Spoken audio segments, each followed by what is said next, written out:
Okay, so we're back here in Blender, and actually this is a new environment from the one we worked on in the last video. When I went to go and record, I accidentally closed Blender, and I had to recreate the environment the way it was, kind of like in the last video.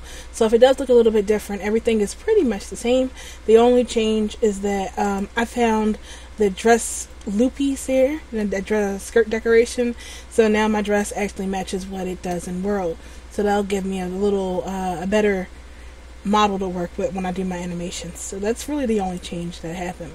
Now, I know in the last video I said I was going to talk about the IK bones some more, but really, once you know how to move them like you did in the last video, there really isn't much to the IK bones after that. I mean, sure, you can play with the leg, lift leg, and the pivot and all the rest of that jazz, but I never really touched it, so I can't tell you for sure like how to master IK. That's something that you'll have to play with yourself until you get something comfortable with. But I can tell you about, oops, I broke something that wasn't supposed to be broken. There we go. But I can tell you about registering your joints and the timeline and all the rest of that fun stuff, like actually creating the pose. So I think that's what I'll focus on in this video. So you guys ready? Okay, so let's get back to work. So now that you know how to bend and move your joints, it's time to actually register them in the timeline so that they count for something. Because you can sit here and pose until the cows come home, but that won't let you export your pose. So step one is registering your joints with the timeline. You may be wondering, where is the timeline? Well, the timeline is this bar down here. See, we've been using it the whole time and it's just been there. Okay, so what we want to do is explain the timeline real quick. Let's see. This is the timeline where all your animation and your poses will be registered at. There's actually another section that we should have loaded up, and that's called the dope sheet. But really, when it comes to posing, you don't really need the dope sheet. It's just something that if you want to transition into animations, you may want to have. So we can create that real quick before we start talking about the timeline, even though we're probably not going to use it in this video. So go down here at the bottom and you'll see you're creating a new window, same like we do at the top, just at the bottom. So your cursor is going to turn from arrow to like this plus, and we're going to drag it up and create a little bar, and we're going to click on this little box here and switch it to the dope sheet, or the awesome sheet as I like to call it, or the stupid sheet, whatever. It's dope, that's what we used to call it. So you have the dope sheet, and right now both the timeline and the dope sheet are blank. Which means nothing has been registered. So now we're going to register the bones by coming up to our avatar. Make sure you're in pose mode when you do this, and you're going to press A and select everything. Then you're going to press I, and then you're going to check lot rock scale or location rotation scale, and this is going to register all the bones and stuff, and this is going to be our initial pose and stuff like that. This is probably a step that you can skip, but I've came from QA Animator, and I remember that this was kind of important. So even though people say, yeah, you could just skip that, I like to still do it just to make sure everything is working. So now that we have everything in here and our bones are registered, we can come down here to our our timeline, and you see, like, if we move the indicator out of the way, there's a yellow line here. That means that there is a keyframe here on frame 0. Now, how do you know what frame you're on? What are frames and stuff? Well, frames are, well, I don't know how to explain frames, so I'm sorry, but let's just, frames are the thing of measurement for animation. You know, it goes frame by frame or frame, and it'll help you understand like a frame rate and stuff like that. You're just talking about like how many frames is in this animation. I'm sorry, I can't think of any simple way to explain frames. So yellow means that there is something there. These numbers at the bottom, these are our frame indicators. This will tell you what frame your stuff is actually on, or how many frames it has. So it's like this is 0 frames, and at this mark that's 50 frames of animation. Right here is 100 frames of animation, 150, 200, and it goes on to infinity. You can zoom in with your mouse, and it gives you a tighter grasp of how many frames and stuff you want to be working with. So if we want to pull it in real tight, you can see that here's 0, 2, 4, 6, 8.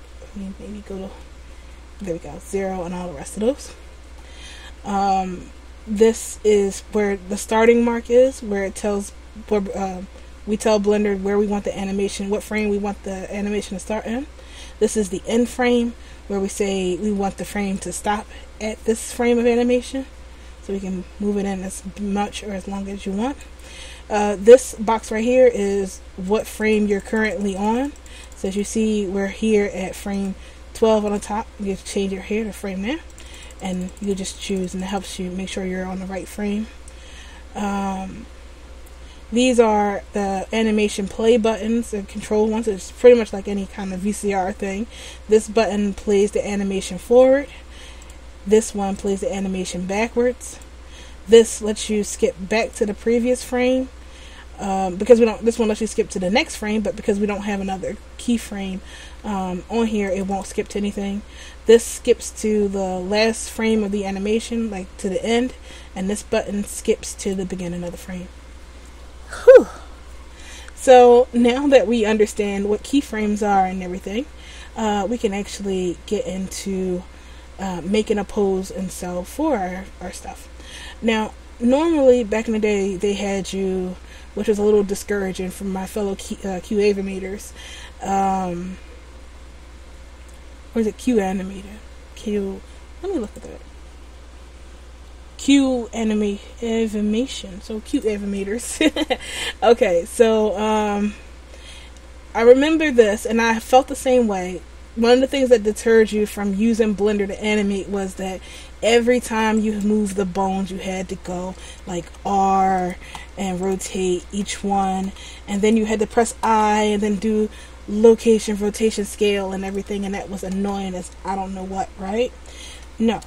Blender has changed since then, where you don't have to do it, at least as not as often. So what you do is you press this little record button right here, and it will automatically register any changes to your animation. So let's go over to the next frame. Let's start on frame 1. So let's start over here, and we're going to make our avatar sit down. So let's grab the cog bone like before, and I'm going to press G and sit her down like so. See, a new keyframe has popped up because we made changes, and I'm just going to shift her around so she's sitting properly on this, and maybe do the same thing for her feet.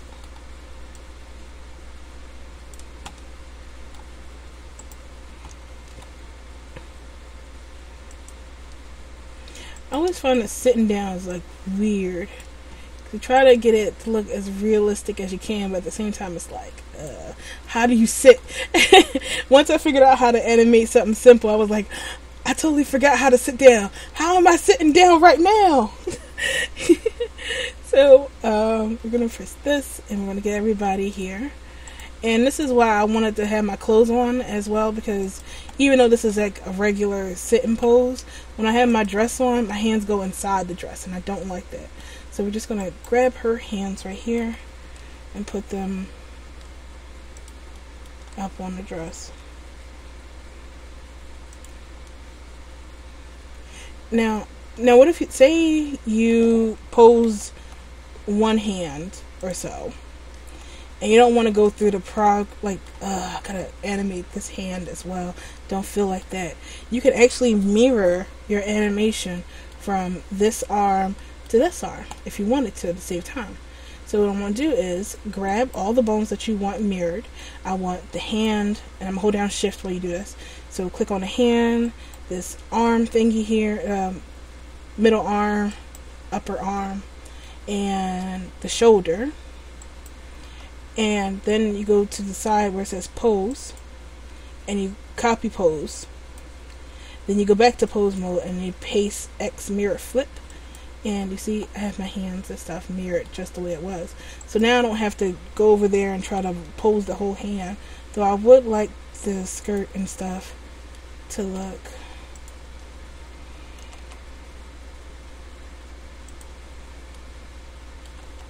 a little better. Come on, hands.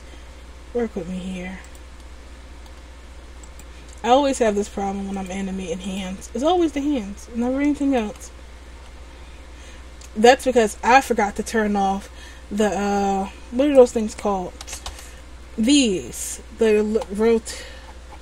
restrictions. I wonder why I was having so much trouble. There we go. Now watch how it goes with the restrictions off. There we go. Nice and simple. Like, why? Why is it... No. So I have my hands right here, sitting all ladylike, feet going through my skirt. Nice. But this is why we had the skirt. So I can grab these. What are those things called? Our IKs. Pull my legs down a bit. You can sit like this. So at least now I know that when I'm sitting down, and pull my feet back so you can't see my feet through my dress, I can be sitting like this, like a lady, with my hands in front of me and being all regal and jazz. So now that we have our animation in here, and we're on frame 1, so let's turn the end frame up to 1. And we're going to have the start at 1. So when we press play, the pose is stayed in like so. Alright, so that's how you register your bones and you set the frame rate to where you want. Because this is taking longer than I thought, we're going to talk about exporting and then importing it into Second Life. So I'll see you guys in the next video, and this time I'm not going to close Blender.